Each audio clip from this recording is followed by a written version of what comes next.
Hello, everyone. Welcome to another episode of Beneath Vancouver Radio. Hopefully, you're having a wonderful day. It's a little bit still kind of getting the jitters out a little bit, even after 40 episodes. But that happens. That happens. But speaking about episodes, this is number 48, which is crazy to believe that we're almost reaching halfway to 100. Definitely a wild ride since the first episode. That was a little over 2.5 years ago. Crazy to think that. It's been an amazing journey. Thank you again to all the listeners. But I'm going to jump right into it. I'm going to introduce our guest for episode number 48, which is Lina. How are you doing today? I'm good. How are you doing? I'm doing good. Just staying at home, working. I feel Yeah. like a lot of us are, and just seeing the days go by. And you look at the calendar at the bottom right of your computer, and you're like, wow, it's already a new month. So It's crazy. It's crazy. Oh, it, gosh. It's definitely been a journey, but we're getting there day by day. That's all we can really do. But yeah, let's have some fun. We're gonna have a good conversation here. You're a local UBC graduate as well, so I'll let you Mhm. dive into that a little bit more. But I'm gonna start off the podcast as I do all the other episodes. Lina, who are you today? Cool. Yeah. So I guess, as you already said, I'm a recent UBC grad. I graduated virtually from my basement. Yay. Class of Yay! 2020 pandemic times. Back I'm in with you. June. Yeah. And I graduated with a major in psychology and I minored in commerce, but I'm currently not doing anything at all with my degree. I actually didn't even bother to look for a traditional job, I guess, after Mhm. finishing school because I really wanted to give myself the chance to pursue my dreams and my passions. So, right now, I'm a film and TV actress and a content creator on YouTube. I guess content creator is really just a fancy way of saying I'm just a YouTuber. But yeah, I'm just trying to make those things happen for me. And I guess Mhm. besides that, I'll mention that I'm also an immigrant. So I moved from Colombia to To Canada. Canada, Yeah, yeah. when I was 10 years old. So English is my second language. And Mhm. yeah, I'll leave it at that.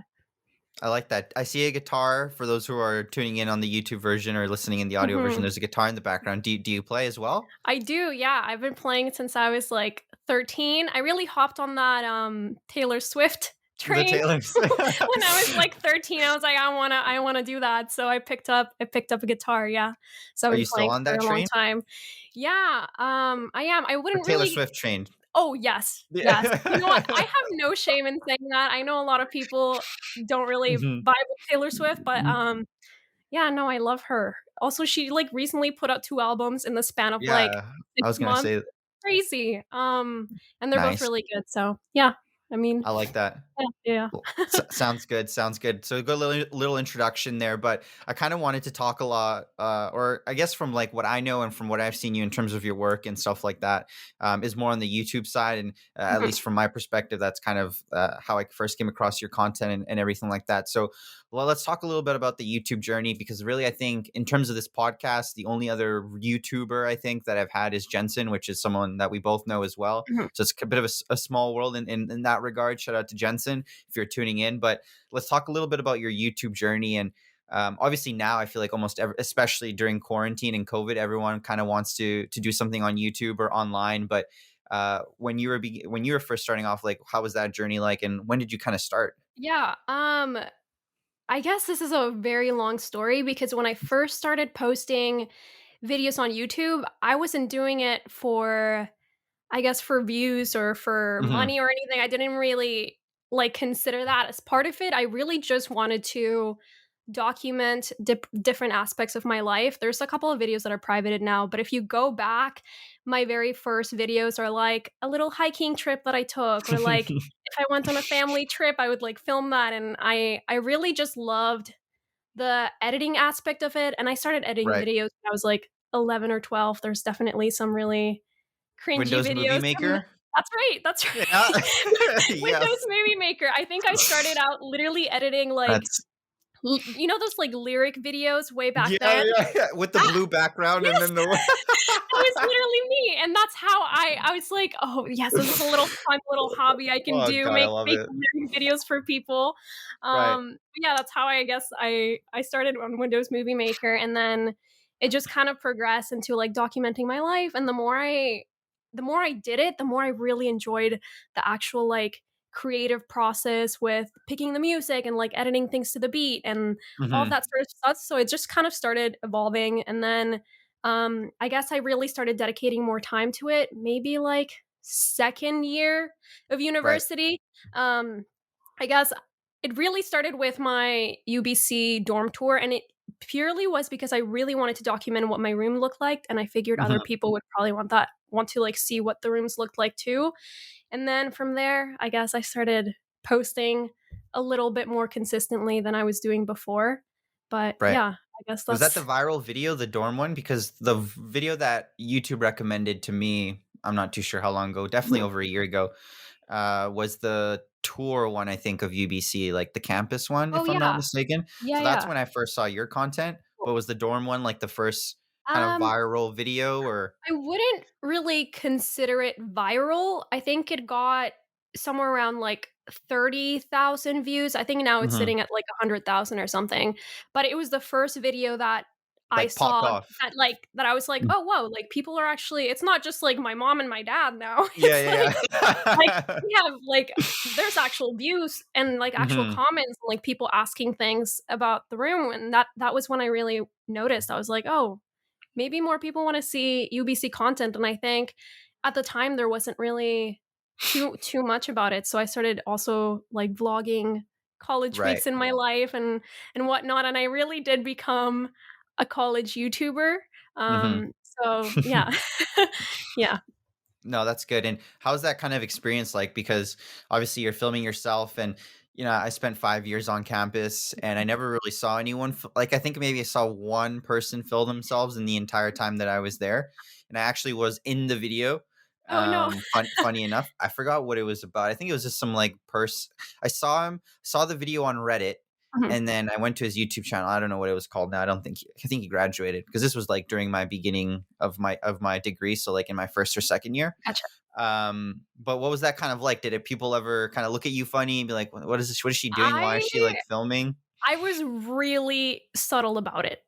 Mm, And I have a DSLR camera that I mhm. use for most of my YouTube videos. And I recently just got a vlogging camera. So when I was at UBC, I didn't carry around my big camera from class to class because Right. it was just really nerve-wracking. So most of the footage that you see of me in class or walking to class or even talking to the camera on my way to class is all shot on my iPhone, and I Mm. try to be really subtle about it because it was embarrassing, like, you're Yeah.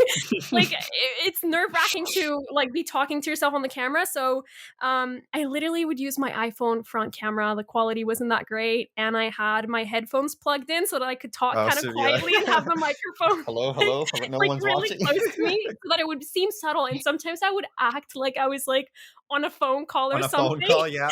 so it didn't look so weird. In hindsight, I'm like, realistically, does it really matter? Like, I Yeah, it don't think doesn't matter. anybody would care, but, I guess we just kind of I think it's a natural thing to not feel so natural when you're doing it. Yeah, Yeah. self-conscious about it. Yeah, the only time that I really experienced, like, on the filming side was, like, when I was in LA last 2 summers ago. I was by myself, like, all my other friends were doing something else, and the place that I was going to eat, that I Ubered 30 minutes for, just that one place, was actually closed that one day for, like, renovations or Oh, whatever, and it man. was my last day in LA, so I was just, like, walking kind of aimlessly, and I'm like, "You know what? I'm gonna make a little, like, random miniature vlog about it." Mhm. It's actually on my Instagram. It's just like posted randomly one day, and Nice. people were like, "This is so cool," and I'm like, "This is so cringe." Like, I'm just walking around, and it definitely. I think for me it was a little bit easier because like I'm probably never gonna see the people around ever again. Fair, But like yeah. obviously when you're on campus, you go to school like probably 5 times out of the 7 days of the week for 9 months of the 12 months of the entire year. So you're definitely Mhm. gonna see some familiar faces. So I think it's yeah. Once you get more comfortable with it and kind of you realize that I think even more than now than ever, like it's people are starting to normalize it almost. Like if Mhm. they see someone who's like filming, it's kind of like, oh, they're probably doing something for like YouTube or whatever, Instagram and stuff like that. Like it's starting to become more common. And definitely in the earlier stages, it's definitely nerve wracking, and people are just Yeah. kind of like, why are Yeah. you What are talking to you doing right now? I feel yourself? like even now, sometimes it's still really weird, and I Mhm. wonder if it would be different if you lived in a place like LA or Right. I don't know, just because LA is so like content It's so heavy kind of, content yeah. heavy, right? I feel like people wouldn't even blink an eye if they saw someone doing Yeah. that. Yeah. I agree 100%. And I guess like piggying back upon that, like how was the obviously graduating as you mentioned like last year and virtual and stuff like that. How was like your journey in general with university and kind of understanding what you wanted to do next, Mhm. quote unquote in life? And you mentioned in your intro that you're not necessarily doing anything right now directly related to your degree, but I'm in the same boat. Like I'm majoring in kinesiology. I'm not a physiotherapist or even a kinesiologist or anything along those lines, right? I do a podcast, right? Like they definitely didn't teach me that in school. So what's that journey been like kind of transitioning into, again, not just graduating in a COVID world, but also graduating into a world that may not be directly related to your studies? Yeah. So like I said, I majored in psychology, but actually when I was in second year, I really wanted to transfer into media studies because I Mhm. figured, I'm kind of enjoying this editing thing. I would Yeah. kind of like to do something with marketing. So that program at UBC is really, really small and really competitive. So Mhm. when I tried to make the switch, I didn't get in.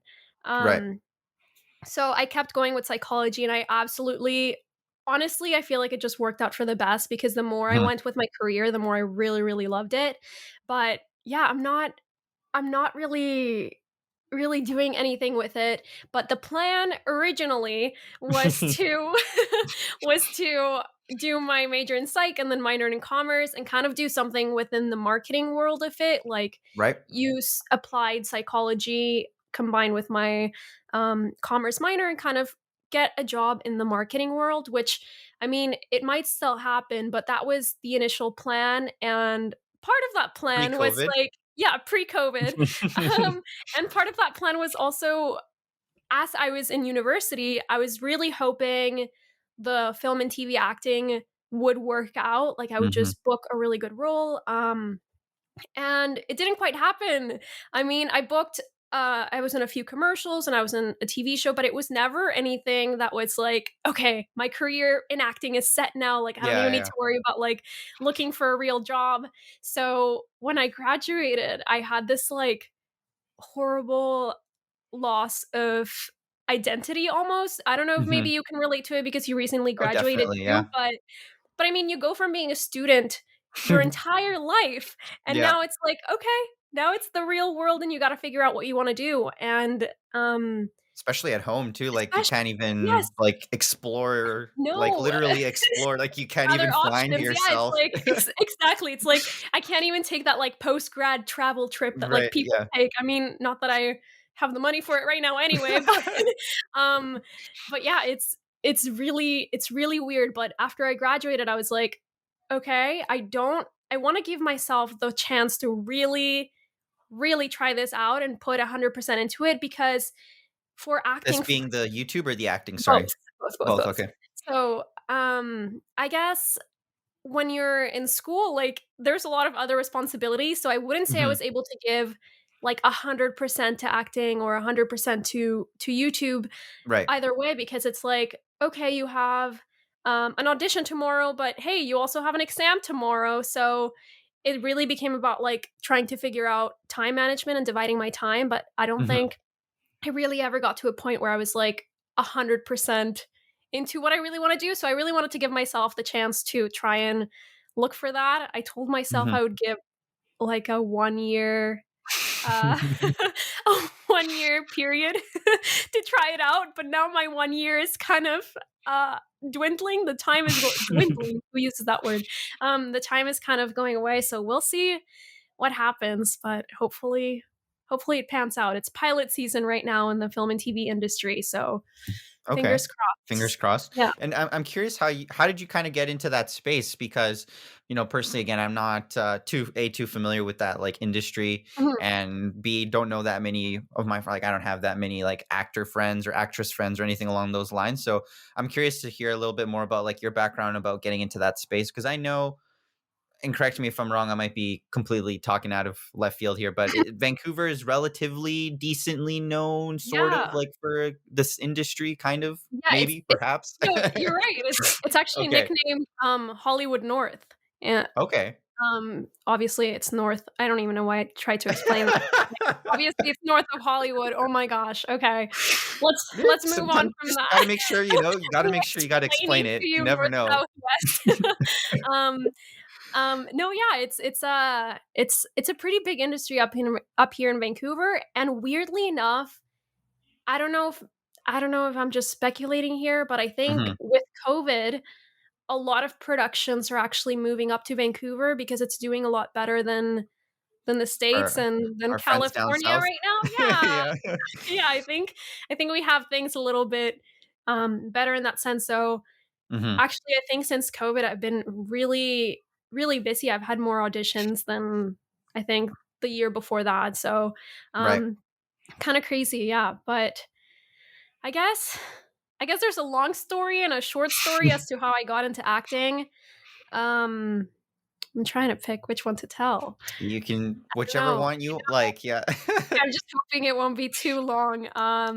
But okay, so when I first moved to Canada, Mhm. I I was really um what's the word? Extrovertive when I lived in Colombia, and when I moved here, you don't speak the language. It's Yeah. horrible. Kids are mean.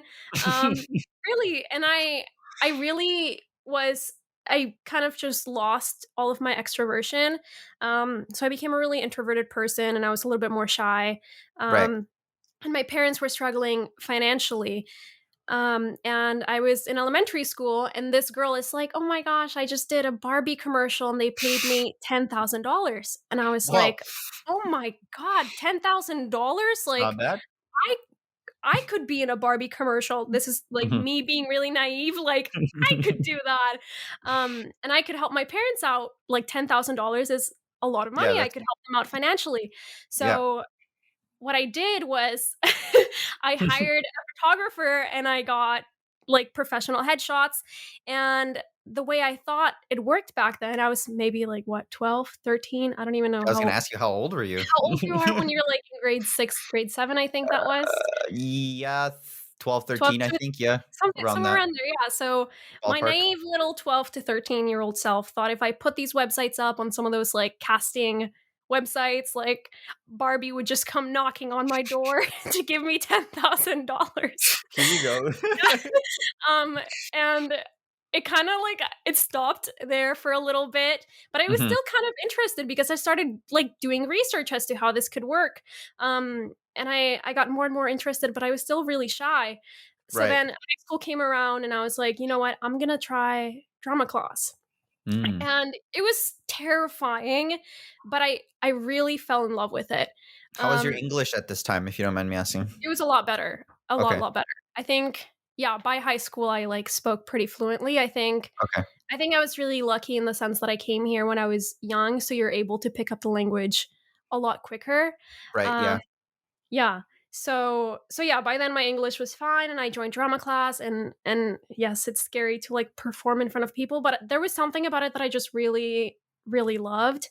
Mhm. Um, and then from there, I guess things progressed. I took some, like, actual film and TV acting classes, so not theater classes, and I liked it a lot more than theater acting. It just felt a little bit more, I guess, realistic to me. Like, not Right. that there's anything wrong with theater acting or anything like that. I just preferred it, and I really fell in love with that world. And the more I spent time with it, the more I really liked it, and I liked the storytelling aspect of it too. Right. No, that's really neat. I think, like, not to toot my own horn, but I was part of. I didn't make it to the final commercial, but when I was young, my mom put me in orange juice commercial, and I made the top three Nice. babies. And unfortunately, I got cut. But that's as far as my acting goes. But I enjoyed acting. Actually, I should say. In high school, I was also part of drama and like theater, and Cool. did a couple of like extracurriculars and stuff like that. And I've always enjoyed it myself as well. I think similar to your story, like I'm also kind of like an extrovert at heart, and to be honest, I kind of like the attention, if I'm being Yeah. honest. So like just being able to do that, and theater was like a way to express myself in ways that might not been the traditional ways or Mhm. be able to do so otherwise. So unfortunately, yeah, it's not something I pursue anymore, but it definitely was fun and part of like growing up and just being able to do that was definitely a good experience. So and you mentioned like you're picking it up a lot more now with like lot more auditions and stuff like that. I'm Yeah. assuming obviously that's remote. Yeah, it's all remote now, which has its pros and cons. I mean, before you'd actually go into the room and like have actual interaction with someone that Yeah. could give you direction if maybe they wanted you to do it a different way, but now it's all self-tape. So, Mm. um, we're losing a Harder or lot. easier? Um, I don't I don't know. I think I Don't know. actually prefer being in the room. Also, this might be something that not everyone relates to, but as much as I hate being nervous and like going in the room with nerves, sometimes they really push me to have a really good performance. Right. Um I don't know, maybe for you when you did theater, it's kind of like before you go on stage and you have all the jitters, it almost like makes you remember your lines better and like Yeah. act better because you have that Good energy good behind pressure. you. Yeah, you have that Yeah, pressure yeah. behind you and you know that there's like an audience out there watching you. So it kind of helps a little bit, but on the other side of that, with self-tapes, I can do it as many times as I want and like pick the take that I really like. Right. So there's yeah, It's like pros and cons. filming a YouTube video almost, I'd imagine, Ye right? To some Yeah, extent? Some yeah, similarities exactly. there? Yeah, I mean, YouTube is so chill that way because if I screw up, it's like, "Okay, I'll just redo let's it. film it again and I'll edit the right clip in." So, yeah, that's nice. That's good. And speaking about YouTube, I Mhm, know I'm not too sure how recently, again, all the dates all feel the same now, but not too long ago, definitely within the year, mhm. you recently were, like, on a panel of some sorts, Yeah, with I think also Jensen actually Jensen, was there yeah, as Jensen was was there. there as well. Do you mind sharing that a little bit about, like, your experience? Was that your first kind of, like, time Mhm. speaking on a panel Yeah, related to probably your YouTube life? yeah, it was a college YouTuber panel with, like you said, Jensen, and some other YouTubers, and it was a lot of fun. It's so great to Mhm. talk to other people that are kind of in the same space and have the same kind of passion about it and learning Right. things from them. Like I learned so much just from being on that panel. So yeah, that was a really good time. Yeah, and how do you kind of like obviously while you're beginning and with you've done videos since like the OG days, Windows Movie Maker, so obviously there's a little bit more experience in that regard and doing those lyric videos and stuff like that. But when it comes to like the new techniques, and I think as YouTube evolves, and especially within like the vlogging area, for me, I first kind of got involved not as a creator, but just consuming vlogs with Casey Neistat. I'm Oh my sure gosh, like a lot yes. of people have He's heard of great. him. Yeah. He's like amazing in the sense of the vlogs that he creates and the styles and just everything in general is just amazing, right? If you're interested in vlogs and you haven't seen his vlogs, I highly recommend it. Just search up Casey Neistat on YouTube. I definitely binged, whenever I feel nostalgic and the days where he would travel a lot. I'm like, we can't travel now, so I just live vicariously through his old videos where he's like going all over the place. And anyways, I digress. I'm going a little bit on a tangent, but my question is kind of like, how have you, as a YouTuber, seen your own style evolve throughout the times?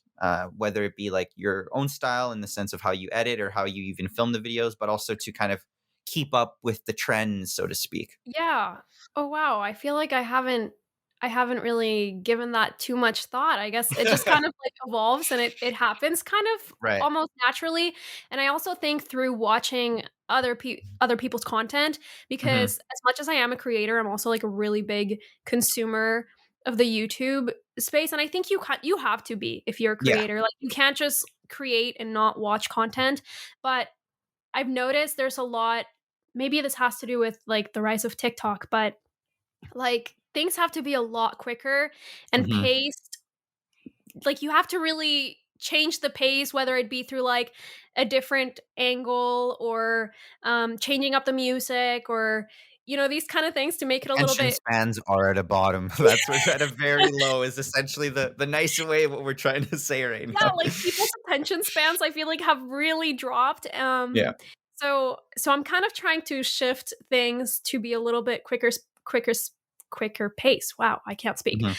Um, but sometimes I feel like I struggle with that because I'm like, "No, I need to keep this part in, like, it has." Yeah. I Tells a really story and Yeah, it stuff tells like a that. story, it, like, Yeah. pushes it along, but, um eventually then I just have to cut it. Or what I'm doing recently, which I should have done a long time ago because I think my videos would have really benefited from it, is getting my sister to actually sit through and watch them Mm, and see at what point she gets bored, right, because she's a couple years younger than me, but I guess she would be kind of in the target audience. right. So, If she gets bored, that means her yeah, friends are it's like, bored, which the friends are friends. Yeah, okay. exactly, and I yeah, and that's actually been really helpful.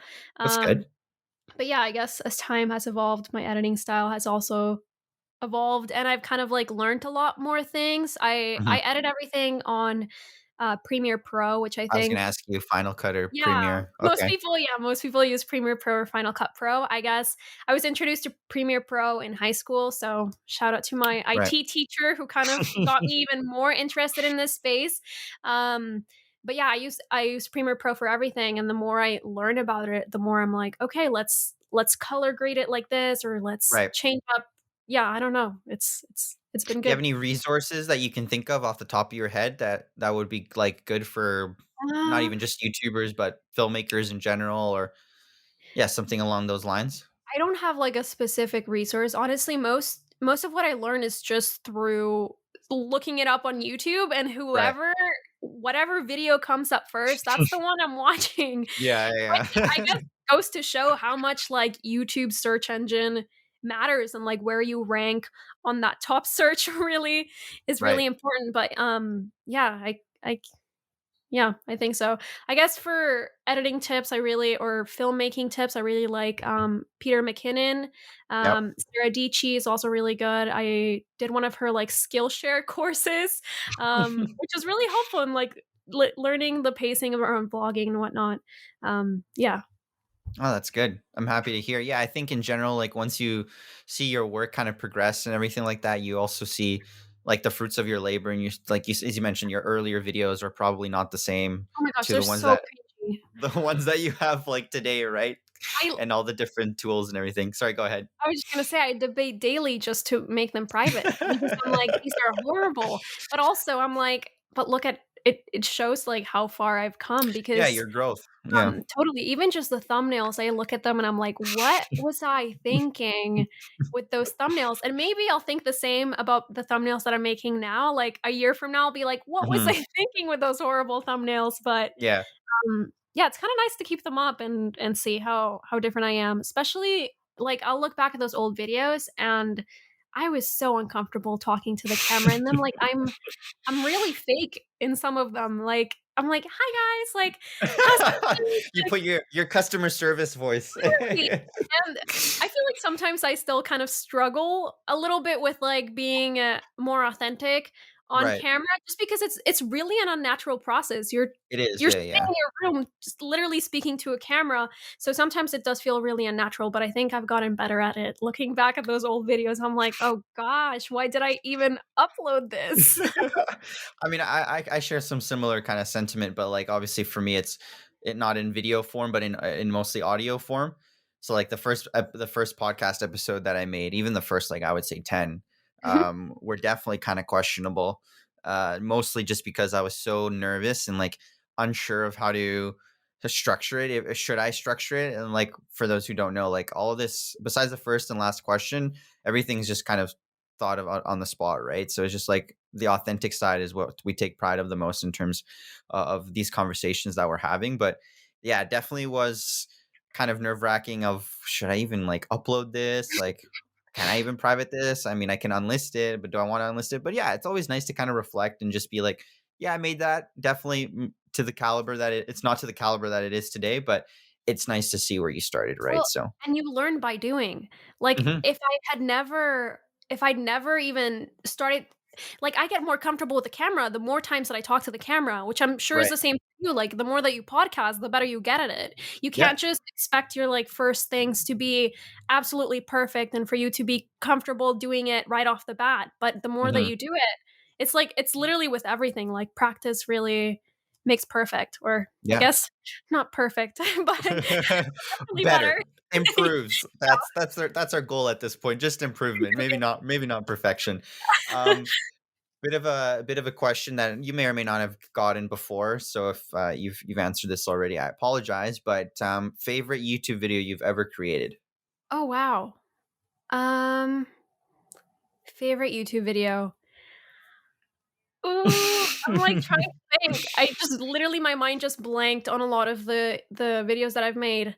Um, Honestly, probably some of the ones that are not as popular, like, Mhm. I really like the travel vlogs that I made for my Europe trip that I went on in Right. 2019. I really love the editing aspect of that. It was a lot of fun. It felt a little bit more, I guess, not quite cinematography-ish because I'm not really that kind of creator. I wish I was a little bit better at that, but it gave me a lot more creative options as opposed Like to. freedom? Yeah, exactly, and it was Okay. it was a lot of fun to create those. Those don't have a lot that many views compared to, like, other videos, like, I think the one on my channel that has the most views right now is the, like, things to do when you're bored. It has, like, 2,000,000 views or something like that, and it was really fun making it, don't get me wrong, but Is that a recent one?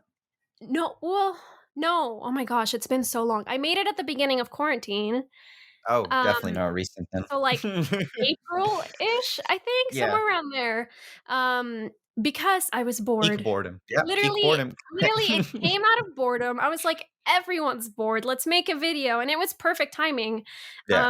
So no wonder the algorithm picked it up, and that Yeah, one was things to do really. when bored. Yeah, that one took me a long time to make, but that one was also really fun. I guess I'm also kinda proud of that one, I think. It has a lot of, like, little comedic elements, but also, like, useful things, so Yeah. yeah. No, that's good. Kind of, I guess, on top of that, and another kind of YouTube related question: have you ever been recognized on campus? Has anyone been like, "Oh my gosh, I watch your YouTube videos," and I don't know why I just did that voice, but you know what I mean. Yes, I have, and that's exactly how they came up to me. That's They came up exactly to me and they okay. said, "Oh my gosh, I watch your YouTube videos." No, yes, I have. It was actually the most times people have come up to me was when I moved my sister in to residence Mhm. in Orchard Commons. I guess a lot of first years were watching my videos before they got to UBC, so, Right. and I was also vlogging that day, but yeah, it was really weird, but also, like, really nice at the same Mhm. time. A lot of them told me they'd watched, well, not a lot, what am I saying? It was like five people over Well, the course of that's one day. that's more Um, people than I've gotten yeah, I come mean up to me.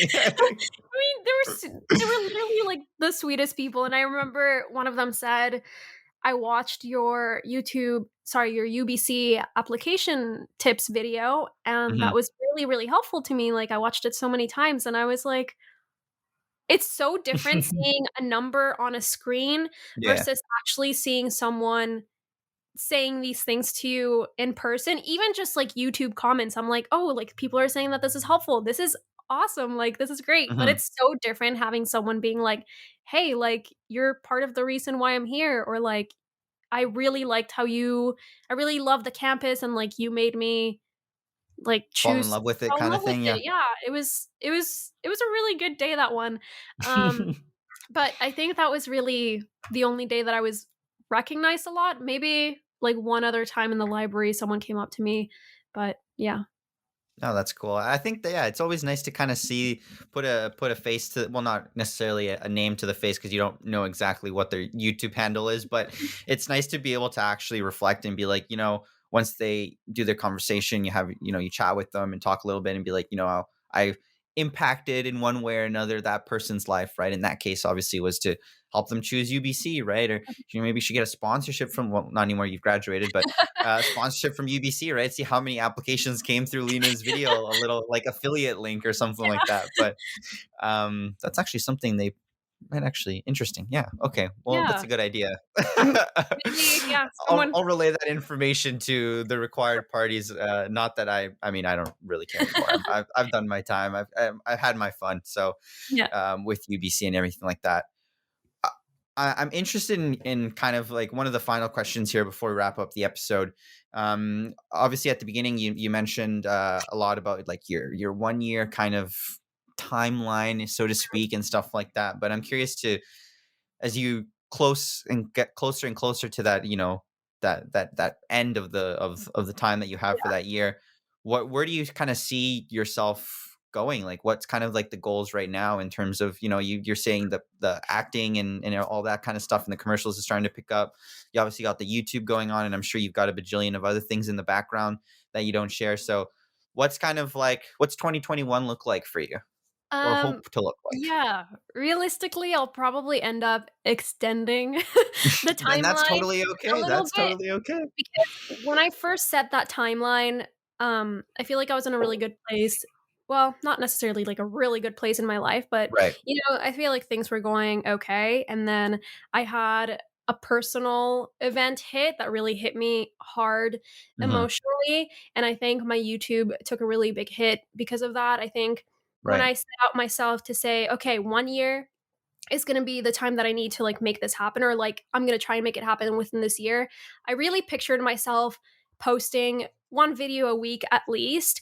Hmm. And because I was really kind of trying to take care of my mental health and kind of get back up on my feet after this personal event, I kind of just made videos that were not as consistently posted. And I think that if you're in the YouTube space, you know how important it is to have some sort of um, Consistency. Yeah. consistency and uploading schedule and whatnot. So I would like to extend the timeline now that I feel like I'm back up on my feet and like ready to Hmm. really tackle this on. So um yeah, I Yeah, there's think nothing wrong with that. no, definitely not. And it was something that I didn't predict would happen at all. I mean, it for me it kind of came, yeah, it just kind of hit me Yeah.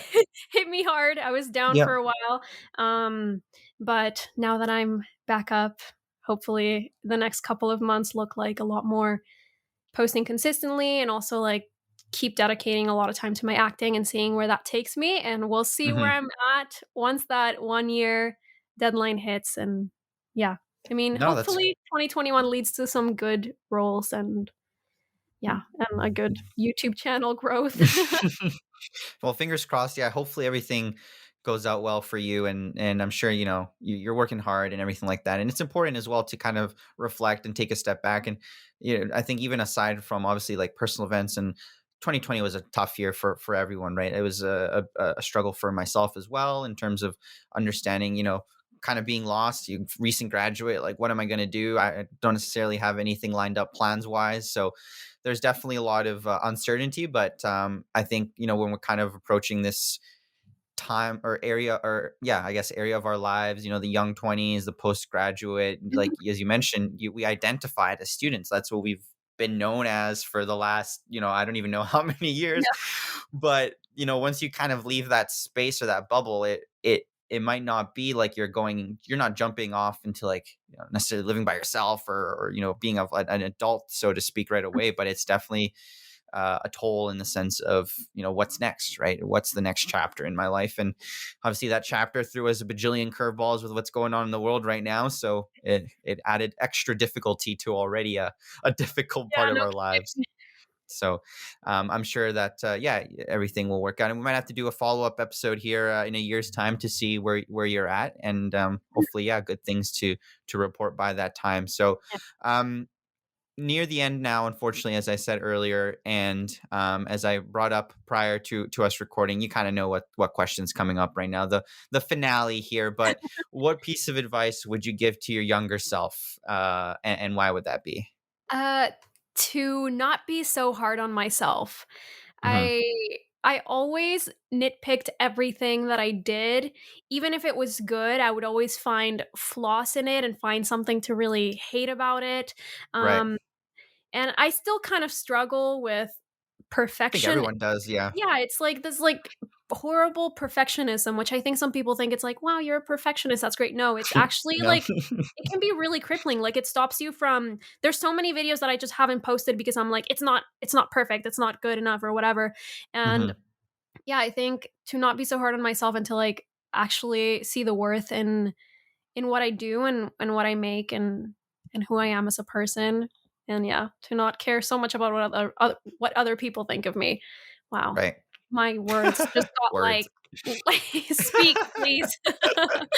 Yeah. No, I feel like that sometimes. And yeah, I mean, obviously providing value is important for your content. And I'm sure like, the subscribers and all the viewers and the people that come up to you in person are like, your video caused me to do XYZ, or I'm really happy I Mhm. watched your video. So I think that's the rewarding part. And I think, yeah, again, more now than ever, people are just valuing the authenticity from like creators and stuff like that. And not everything has to be to perfection, right? Yeah, So I mean, at the end of the day, you're just being yourself, right? yeah, no one's gonna notice if you added that little extra, like, text or, like, little animation or whatever it is. No, like, realistically, no one's, like, paying as much attention to the details as you are yourself, Mhm. and I really do think that sometimes done is just better than perfect, so Yep. mm.